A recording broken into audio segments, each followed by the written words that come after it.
So good evening, hello all. मैंने अभी कुछ देर पहले एक वीडियो अपलोड किया था जिसमें यू कैन सी कि रूल्स एंड रेगुलेशन से आगे हम लोग उसमें जा रहे थे। तो उसमें कुछ क्यूरीज था लोगों का। सबसे पहले मैं उसको एड्रेस कर देता हूँ।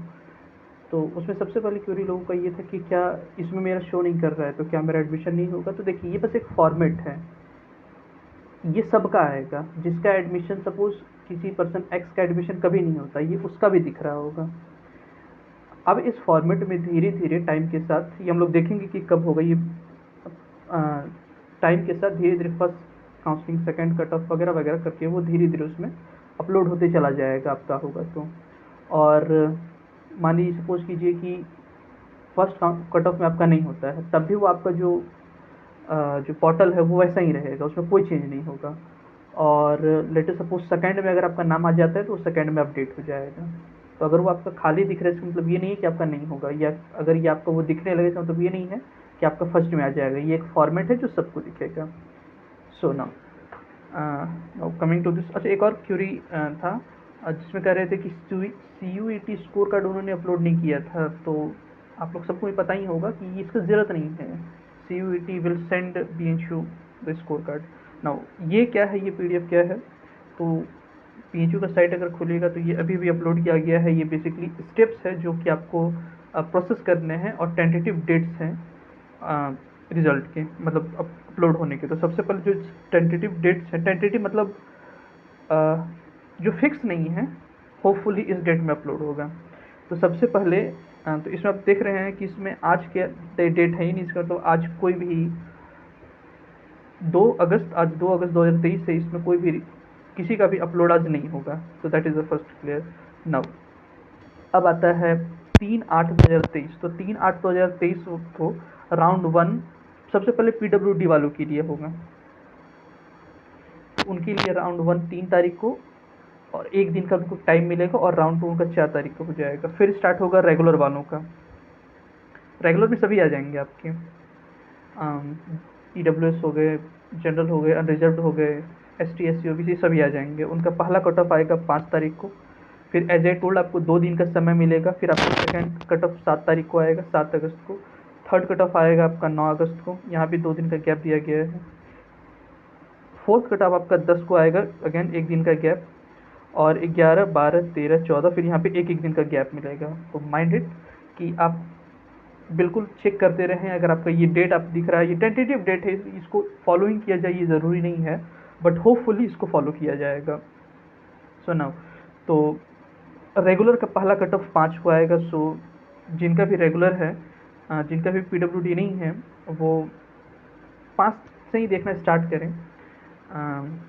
बट आई विल से कि आप दिन में एक बार ज़रूर देख लीजिएगा अपना साइट को, क्योंकि ये टेंटेटिव डेट है अगेन। बट इसके हिसाब से इस PDF के, ये जो PDF है आपको BHU के जो साइट है उस पर मिल जाएगा। तो आपका जो पहला कट ऑफ होगा वो 5 अगस्त को अपलोड होगा। यहाँ पे अब थोड़ा सा प्रॉब्लम हो गया है, क्योंकि अब कई लोग जो इसमें DU भी जो भरे होंगे उनका 4 को पेमेंट का लास्ट डेट है, और ये 5 को ये अपलोड कर रहे हैं। तो ये थोड़ा सा मिसमैच है। ये आपको बोल रहे हैं कि अगर BHU आना है तो सब कुछ छोड़ के आओ। सो जोक्स अपार्ट, बट ये है हाल इसमें।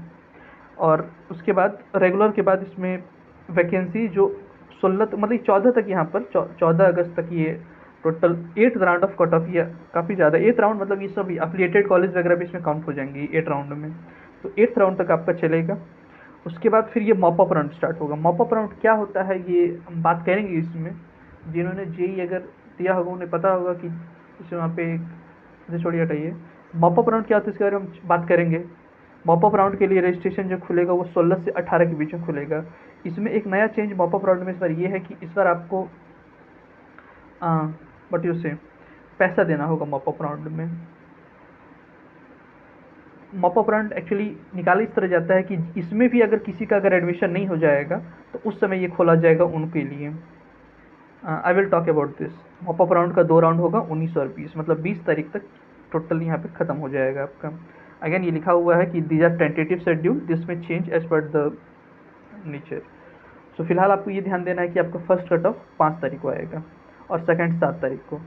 तो अभी आप जो है आज 2 तारीख है, तो 3 तारीख और 4 तारीख को दिन में एक एक या दो बार देखते रहिए, और 5 तारीख से आप रेगुलर स्टार्ट कर दीजिएगा देखना।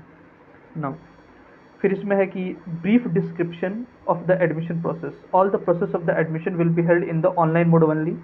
आपको कहीं भी जाने की ज़रूरत नहीं है। आपका जितना भी, जैसे आप सर्टिफिकेट आपने अपलोड कर दिया है, पेमेंट आपका भी ऑनलाइन ही होगा। Everything will be online. Candidates are advise to use desktop and laptop for the better experience. ये हम अपने पिछले 2 वीडियो में भी आपको कहते आ रहे हैं कि आप पेमेंट के लिए या तो डेस्कटॉप यूज़ कीजिए, पीसी जो है, या तो लैपटॉप यूज़ कीजिए। मोबाइल और टैब का यूज़ ना करें। ये हम अपने सेकेंड वीडियो में बताए थे, हम फिर से इसको बता दे रहे हैं कि अगर आप मोबाइल और टैब का अगर यूज़ कीजिएगा तो बहुत ज़्यादा चांस है कि आपका पेमेंट जो है आपके अकाउंट से कट जाएगा, बट उस BHU की जो एडमिशन सेल है वहाँ तक नहीं पहुँचेगा। हालांकि इसमें आपको ज़्यादा परेशान होने की ज़रूरत नहीं है, ये आपको पैसा वापस मिल जाएगा। बट यहाँ पे प्रॉब्लम ये होता है कि सपोज़ आप पेमेंट कर दिए, सपोज़ मोबाइल से पेमेंट किए, आपका पैसा कट गया, आपको लगा हाँ पैसा तो कट गया, हो ही गया होगा, बट मोबाइल या फिर टैब से करने में प्रॉब्लम ये होता है कि एडमिशन सेल तक पहुँचता नहीं है और उनको लगेगा कि पैसा इन्होंने सबमिट नहीं किया और आपका कैंडिडेट फिर कैंसिल हो जाएगा। ऑल्दो वो पैसा अगर आप BHU वापस जाइएगा वहाँ पे तो एडमिशन सेल से वो रिफ़ंड हो जाता है, बट आपका जो सीट है वो चला जाएगा और इसमें फिर कोई सुनवाई नहीं होगी। सो अगर आपने गलती से सपोज टैब या फिर मोबाइल से पेमेंट कर दिया, आपका पैसा कट गया, लेकिन वो शो नहीं कर रहा है उसमें एडमिशन में कि पेड पे शो नहीं कर रहा है, तो अगेन आप उसी समय जाएं, आप अपने बगल के कोई कैफ़े में या फिर लैपटॉप से फिर से पेमेंट करें। डोंट वरी, आपका पिछला वाला कहीं नहीं जाएगा, वो आपको मिल जाएगा, बट बेहतर होगा कि अगर आप डेस्कटॉप और लैपटॉप से करें, ज़्यादा बेहतर है। दूसरा चीज़ ये होता है कि अगर आप डेस्कटॉप और लैपटॉप से जब करते हैं तो उसमें जो आपका लिस्ट, मतलब जो स्लिप आता है पेड का, उसका मोबाइल और टैब में वो जनरेट नहीं होता है, वो एरर शो करने लगता है। बट अगर आप लैपटॉप या फिर पीसी से कीजिएगा तो वो आपको इजीली शो होगा। उसको डाउनलोड करना ज़रूरी है, जैसा कि हम बताए थे। Result will be published on the mention date above और आफ्टर 6 PM। मतलब ये तो BHU का ट्रेंड ही है कि हमेशा रिजल्ट को रात में ही जारी करता है। सो इसमें भी कहा गया है कि इसका कहने का मतलब ये है कि जिस तारीख को ये दिया गया, सपोज कीजिए राउंड 1 का काउंसलिंग आपका जो कट ऑफ आएगा वो 5 तारीख को आएगा, तो वो 5 तारीख को 6:30 बजे के बाद आएगा। सो अगर राउंड 2 का अगर 7 तारीख है तो 6:30 बजे के बाद आएगा, तो जनरली 6:30 बजे के बाद आप चेक करते रहें इसको। Now first round allotment result will be displayed on the admission portal of the candidate immediately after the publication of the result by the university। अब ये पब्लिकेशन कहाँ होगा, वो आप लिस्ट ढूंढने मत जाइएगा, वो छिपाया जाता है उनके रिस्पेक्टिव डिपार्टमेंट में। आपको अपना जो पोर्टल है उसको चेक करते रहना है 6:30 बजे के बाद। Now there are 3 possibilities. अगर आप एक कैंडिडेट हैं तो आपके साथ 3 पॉसिबिलिटी हो सकता है। क्या क्या है देखिए। Candidate gets offer of admission to only 1 course. Even if he does not get first preference, he will accept this offer the admission to the remainder system. He doesn't accept the offer of admission within the payment deadline, the offer will be withdrawn and she will permanently out of the admission of the system। Now इसमें ये कहा गया है कि suppose कीजिए आपने एक course लिया है BSc फिजिक्स लिया है। इसमें आपका 2 है, एक सपोज करते हैं रेगुलर है और एक आपका लेटर सपोज पेड है। ये आपने 2 चूज़ किया है। आपको सपोज़ कीजिए रेगुलर नहीं मिला, आपको पेड मिलता है, तो मे बी आप सोचें कि नहीं हमको तो रेगुलर ही चाहिए, हम वेट करेंगे सेकंड या थर्ड में आने का। Don't do this. इसमें यही लिखा हुआ है कि अगर आपने एक बार उसे छोड़ दिया फिर वो हमेशा के लिए आप एडमिशन प्रोसेस से बाहर हो जाइएगा। सपोज़ कीजिए आपने पेड चूज़ किया, आपने पेड चूज़ कर लिया, उसका जो भी पेमेंट होगा, पेड का थोड़ा सा ज़्यादा होता है पेमेंट, बट सपोज़ कीजिए आपने पेड चूज़ कर लिया और आपका एडमिशन हो गया, मतलब हो गया। बट नाउ अब धीरे धीरे सपोज़ कीजिए किसी ने एडमिशन अपना जो है वो छोड़ दिया, उनको एडमिशन नहीं लेना है, उसने सीट छोड़ दिया, तब उस चांस में आपका हो सकता है कि पेड आपका रेगुलर में कन्वर्ट हो जाए और आपको जो रिस्पेक्टिव पैसे होंगे आपको वापस मिल जाएंगे, डोंट वरी, बट आपका रेगुलर में कन्वर्ट हो जाएगा। बट अगर आपने इस पेड को इस कह के छोड़ दिया कि नहीं हम रेगुलर का वेट करेंगे, तो आप पूरी तरह से उस प्रोसेस से बाहर हो जाइएगा। सिमिलरली लेट अस सपोज कि आप फर्स्ट प्रेफरेंस आप बढ़े हैं, जैसे हम फिजिक्स की अगर बात करते हैं, मैथमेटिक्स का, तो अगर आपने पहला प्रेफरेंस बढ़े हैं PMC और दूसरा बढ़े हैं एस, या फिर सपोज की एस मतलब स्टैटिक्स होता है, या फिर सपोज कीजिए भरे हैं आप भरे हैं PMC कंप्यूटर साइंस, तो आपको ये मिल गया। बट अगर आप चाहते हैं कि नहीं हमको फर्स्ट वाला ही मिले, तो आपको इसको एक्सेप्ट करना ही पड़ेगा। जैसे अगर ये कोई सीट छोड़ेगा तो आपका ये अपग्रेड हो जाएगा, तो ये अपग्रेड में बने रहने के लिए आपको ये एक्सेप्ट करना ही पड़ेगा। तो ये इसमें लिखा हुआ है कि अगर आपने एक या एक से ज़्यादा प्रेफरेंस अगर किया है तो आपको जो मिलता है आपको उसको एक्सेप्ट करना पड़ेगा। अगर आप एक्सेप्ट नहीं करते हैं, if he or she does not accept the offer of admission within the payment deadline, जो भी डेडलाइन होगा पेमेंट का वो आ जाएगा। जैसे कि आप बताए थे कि जब हॉस्टल मतलब आएगा पेमेंट का, तो उसमें आपका डेडलाइन भी लिखा रहेगा कि इतना तक आपको पेमेंट करना ही है।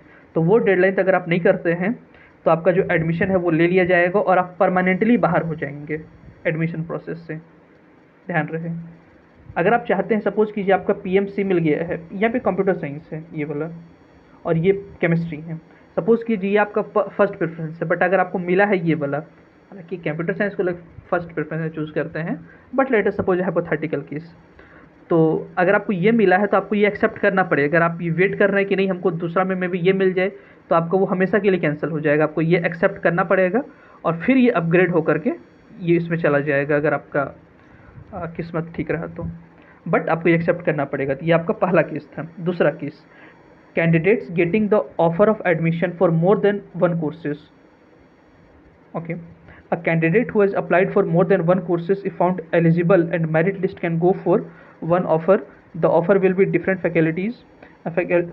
Candidate has to choose the course which he prefers. Once he chooses one course, prefer one course over the other, the admission of the offered shall be permanently withdrawn.